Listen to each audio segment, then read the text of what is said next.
Once upon a time, there was a young boy named Rami who lived in a small village next to a dense forest. Rami was curious and loved exploring, and he often heard his grandfather tell stories about the forest and its animals and tall trees. One sunny morning, Rami decided to venture into the forest to discover its secrets for himself, despite his mother's constant warnings not to go alone.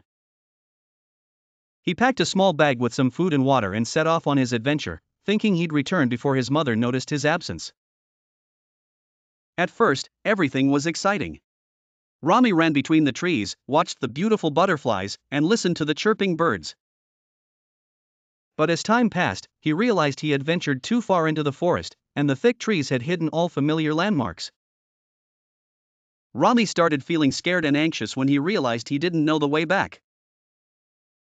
He tried walking in what he thought was the right direction, only to find himself in a completely different place.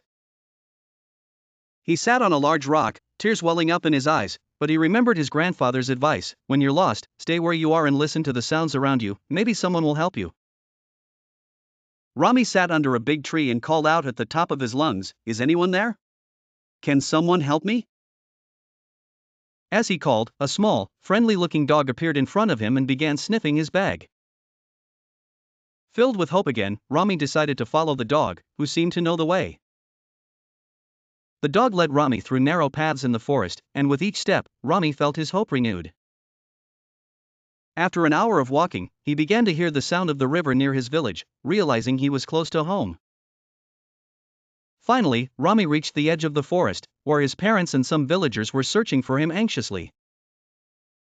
When they saw Rami returning with the little dog, they ran to him and hugged him tightly, thanking the dog for helping Rami return.